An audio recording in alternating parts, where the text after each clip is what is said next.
இந்த குறு தொழில் இருக்குது. அதாவது மைக்ரோ இண்டஸ்ட்ரீஸ். ஆமா. சிறு தொழிலுங்கிறது ஸ்மால் இண்டஸ்ட்ரீஸ். மைக்ரோன்னு குறுத்தொழில். ஒரு பாவம் முறுக்கு ஆயாமல் முறுக்கு சுட்டு பிளாஸ்டிக்கில் படக்குன்னு போட்டு விற்கிறாங்க. சில டைம் இந்த பிளாஸ்டிக் கூட எல்லாம் விற்பாங்க. அதை எடுத்துட்டு அது என்ன 4-5 நாளுக்கு அப்புறம் நம்ம போய்ட்டு யாரும் வாங்க போகிறது இல்லை. அப்போ கார்பரேட்டுக்கிட்டே போகணும்னு நினைக்கிறாங்களா? எனக்கு புரியலையே. நாங்கள் வேணும்னா போய் கார்பரேட்டுக்கு போய் பண்ணட்டும். நீ பிரிட்டானியா பிஸ்கட் கம்பெனிக்கு போ, பார்லே பிஸ்கட் கம்பெனி அங்கே போய் நீங்கள் சரியாக போட்டிங்கன்னா பண்ணிங்களா, ஒரு இண்டஸ்ட்ரீஸ் மினிஸ்டர் பண்ணால் அதில் கொஞ்சம் ஒரு நியாயம் இருக்கும்.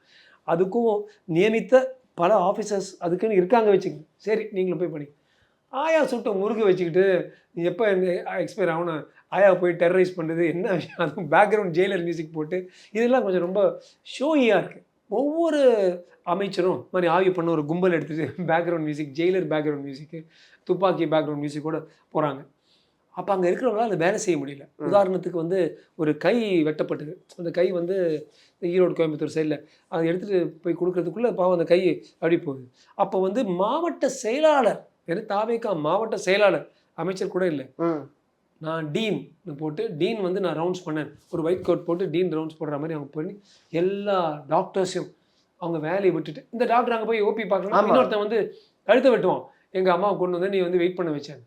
அந்த டாக்டர்ஸ் எல்லாம் கொண்டு வந்து அப்படியே விளாசுறாங்க. செம்ம ஒரு சினிமா இம்பாக்ட் இருக்குது. அப்புறம் நான் டீன், அப்புறம் யாரோ ஒருத்தர் ஃபோன் பண்ணி கேட்குறாங்க ஒரு ரிப்போர்ட், நீங்கள் டீனா? நீங்கள் டீன்ல இல்லையே, நீங்கள் நர்ஸு தானே?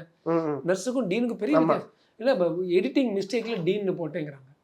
எடிட்டிங் மிஸ்டேக்கில் நான் வந்து திடீர்னு நான் வந்து மினிஸ்டர்னு போட முடியுமான்னு. ஸோ எனிவே எந்த ஒரு எண்ணத்துலையோ கருத்துலையோ அவங்க சொன்னாங்களோ, இது வந்து அங்கே ஒர்க் பண்ணுற டாக்டர்ஸ் பெரிய பாதிப்பு. வேலையை விட்டு தூக்கிறதுக்கு அதிகாரம் இருக்கா? ஒரு அமைச்சர் வந்து ஒரு அங்கே இருக்க, ஏன்னா ஹாஸ்பிட்டல்லாம் போகிறாங்க, போயிட்டு ஒழுங்கானா நான் வந்து வேலையை விட்டு தூக்கிடுவோம் அப்படிங்கிற மாதிரியான ஒரு விஷயம்லாம் பேசுகிறாங்க, நடக்குது இல்லை? அதுக்கான அதிகாரம் முதல்ல அமைச்சருக்கு இருக்கா? அதாவது ஸ்டேஷனுக்கு இருக்கா, அமைச்சருக்கு இருக்கா? அட்மினிஸ்ட்ரேஷன் தான். ஆனால் அமைச்சர் வந்து ஒரு மெமோ அனுப்பிட்டார் வச்சுங்களேன் டீனுக்கு, இந்த மாதிரி இந்த ராஜ்குமார் இல்லவே இல்லை, அவன் என்னன்னு உடனே இது பண்ணிட்டு அவனை சஸ்பெண்ட் பண்ணுங்கன்னா 2-3 நாளில் அந்த கருவியை பயன்படுத்தி அவங்களால பண்ணலாங்கிறது. ஆனால் அதை ஆரம்பிக்கும் போதே உன்னை போட்டுருவேன்னு சொல்கிற மாதிரி இருக்குது. நல்லா பண்ணுங்க, புது ஆட்சி, மக்களுக்கு என்னென்னு பண்ணலாம் காட்டலாம், யாராவது செய்யலைன்னா தூக்குவோன்னு ஆரம்பிக்கிறது அது கூட கொஞ்சம் சினிமேட்டிக்காக இருக்குது. இந்த சினிமேட்டிக் கொஞ்சம் டோன் டவுன் பண்ணணுங்கிறது என்னுடைய இது.